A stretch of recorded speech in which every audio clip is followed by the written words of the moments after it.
Agriculture university भी यहाँ किसानों को दे रही हैं। और मुझे लगता है कि ये इस बात को भी परिलक्षित करता है कि जम्मू कश्मीर का प्रशासन कृषि को लेकर के कितना सजग है और उसकी प्राथमिकता में किसान भाई कितने हैं, ये इस बात को बताता है। मित्रों, भारत के प्रथम राष्ट्रपति डॉक्टर राजेंद्र प्रसाद जी की एक घटना मुझे याद आ रही है। 2 फरवरी 1958 को देश की आजादी के 11 साल बाद दरभंगा बिहार में एक स्थान है।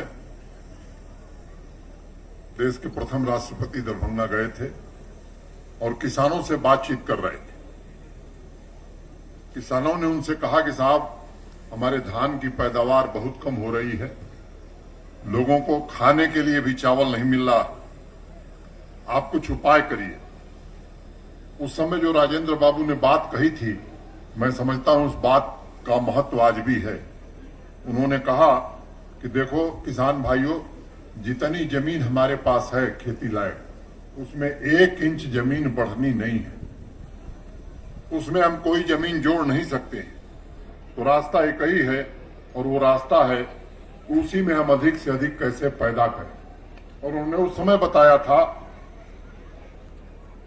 आप क्या 1 बीघे में 2 क्विंटल धान की पैदावार हो रही थी। इसको इंपोर्ट नहीं करना होगा और किसानों की आमदनी भी बढ़ेगी। मुझे लगता है कि जम्मू कश्मीर के सभी किसान भाई राजेंद्र बाबू की इस भावना के साथ काम कर रहे हैं। पारंपरिक कृषि में पैदावार बढ़ाने के साथ साथ हॉर्टिकल्चर में हाई डेंसिटी प्लांटेशन पर पिछले कुछ वर्षों से आप सबने ध्यान दिया है। मैं इसके लिए आप सबको हृदय से बधाई देना चाहता हूं और आपका अभिनंदन भी करना चाहता हूं। अगर इस साल का बजट आपने इस यूटी का देखा होगा तो मैं बाकी विभागों की चर्चा नहीं करूंगा। कृषि विभाग के लिए देश के सम्माननीय प्रधानमंत्री जी ने इस वर्ष 2008 करोड़ रुपए जम्मू कश्मीर यूटी को दिए हैं। मैं समझता हूं कि हाईएस्ट एवर बजट इस बार कृषि के लिए प्राविधान किया है देश के प्रधानमंत्री। और ये पिछले वर्ष की तुलना में 695 करोड़ ज्यादा है। किसान भाइयों के प्रति सरकार की जो प्रतिबद्धता है, कमिटमेंट है, ये इसको दर्शाता है। और बजट के अगले दिन आप में से जिन मित्रों ने कश्मीर के लोकल न्यूज़पेपर्स को पढ़ा होगा, हेडलाइन थी कि जम्मू कश्मीर में कृषि तथा हॉर्टिकल्चर को दोनों हाथ से मिला धन, किसान होंगे मालामाल। ये अखबारों ने हेडिंग लगाई थी। मुझे अत्यंत प्रसन्नता है। यही तो लक्ष्य है, चाहे वो प्रधानमंत्री जी हो या जम्मू कश्मीर का प्रशासन हो। हमारी मेहनत और इबादत है। हम चाहते भी हैं कि यहाँ का किसान धन धान्य से परिपूर्ण हो और आप सभी और हम सभी गर्व से कह सकें कि जम्मू कश्मीर का किसान देश में सबसे समृद्ध और खुशहाल किसान है। ये स्थिति हम सब मिलकर के पैदा करना चाहते हैं। मुझे लगता है कि ये जो हमारा हॉर्टिकल्चर सेक्टर का सूरत हाल पूरा बदल जाएगा इससे। मैं आप सबको फिर से शुक्रिया अदा करता हूं कि मुझे आज इस फंक्शन में बुलाया और मैं आप सबको यकीन दिलाता हूं कि नेफेड की तरफ से जो भी मदद बन पड़ेगी हम लग के करेंगे और कैसे हम हॉर्टिकल्चर सेक्टर को बदलेंगे आने वाले 4-5 साल में और सारे ग्रोअर्स जो हैं उनकी इनकम कैसे बढ़ेगी उसकी तरफ हम सब मिलकर काम करेंगे। मेरे किसान भाइयों बहनों, बारामुल्ला जब भी मैं आता हूं मुझे उतनी ही खुशी और सुकून होता है जब कोई अपने घर जाता है। सर 20 साल पहले मैं यहाँ 2 साल तक डिप्टी कमिश्नर था और तब से आज तक बारामुल्ला में बहुत फर्क आया है। और एक फर्क ये आया है कि यहाँ के लोग बहुत ही प्रोग्रेसिव विचारधारा के और हर फील्ड में प्रोग्रेसिव चीजों को अपनाने वाले लोग हैं। सर, कश्मीर को भारत का फ्रूट बॉल कहा जाता है और बारामूला डिस्ट्रिक्ट कश्मीर का फ्रूट बॉल है। हाईएस्ट एप्पल ग्रोइंग बारामूला में ही होती है, हाईएस्ट फ्रूट ग्रोइंग बारामूला में ही होती है। किसी जमाने में एप्पल ट्रेड के कारण जितनी सोपोर की डेवलपमेंट हुई थी, सोपोर को लोग कश्मीर का लंदन कहा करते थे।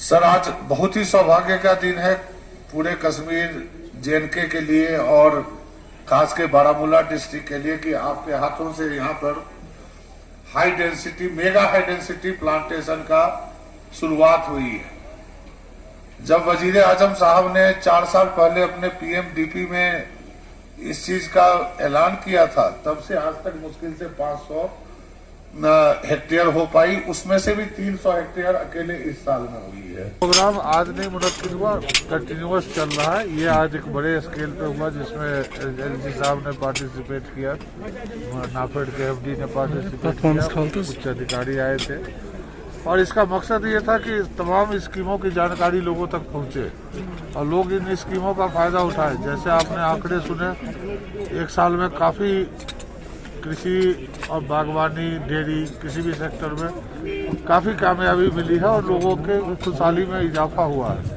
लेकिन ये इजाफा नाकाफी है, इसको बहुत आगे बढ़ाने की जरूरत है। और अभी तक जो हमारा जोर सिर्फ प्रोडक्शन पे था, प्रोडक्शन से अब इसको आगे बढ़ा के ले जाना है वैल्यू एडिशन और मार्केटिंग की तरफ। जब तक इसको वैल्यू एडिशन और मार्केटिंग नहीं करेंगे तब तक हमें देश और विदेश के बाजारों में हमारा माल नहीं जा पाएगा, नहीं बिकेगा। तो इसको अच्छी मार्केटिंग और पैकेजिंग की जरूरत है, जिस पर हमने अभी तक ध्यान नहीं दिया था। और आपने जैसा कि सुना कि उसकी तरफ काफ़ी काम हो रहा है, कनेक्टिविटी की तरफ काफ़ी जोर दिया जा रहा है। और अगले साल तक हम उम्मीद करते हैं कि रेलवे भी थ्रू हो जाएगा तो एक बहुत बड़ी सहूलियत ट्रांसपोर्टेशन की हो जाएगी। सरकार ने इस साल ट्रांसपोर्टेशन सब्सिडी भी शुरू किया है इन चीज़ों के लिए, तो इन सब चीज़ों की जानकारी लोगों को मिले और लोग इसका फायदा उठा पाए। सर, अगर हम जम्मू कश्मीर की बात करें तो गैर मयारी अद्वियात का ज़्यादातर फरोग होता है यहाँ पर, तो इसको रोकने के लिए जम्मू कश्मीर की सरकार क्या कुछ करती है? देखिए, कौन करते हैं? कोई बाहर का बंदा आके करता है? मिलावट हमारे ही लोग करते हैं, ये करते हैं। मैंने कल भी परसों एक फंक्शन में था, मैंने इस बार सख्त चेतावनी दी है कि कोई भी मिलावटी दवाई या इंसेक्टिसाइड, पेस्टिसाइड का सैंपल हमारे हाथ लगा तो इस साल मैं पब्लिक सेफ्टी एक्ट में उसको बंद करूंगा। कम से कम 6 महीना उसको बेल लेते हुए लगे। तो ये मैं सिर्फ धमकी नहीं दे रहा हूँ, इस धमकी में पूरी तरह अमल होगा। मैंने कहा है लोगों से, अपने डिपार्टमेंट के लोगों से, कि जो अच्छी दवाइयाँ हैं उसका शेड्यूल, एक तो ये भी होता है कुछ लोग गलत शेड्यूल पे दवाई छिड़काव कर देते हैं, उससे भी नुकसान होता है, बाद में कहते हैं गलत दवाई थी। तो हर चीज़ की जानकारी लोगों के पास हो, कंटिन्यूअस मॉनिटरिंग हो, कंटिन्यूअस सैंपल लिया जाए। और हम लखनपुर में व्यवस्था कर रहे हैं कि हर ट्रक जो इस तरह की चीज़ लेके आती है उसकी चेकिंग हो। इसके बावजूद अगर किसी ने डुप्लीकेट दवाई या मिलावटी दवाई बेचने की कोशिश की तो उसको समाज विरोधी आदमी समझ के उसको पब्लिक सेफ्टी एक्ट में हम कार्रवाई करेंगे।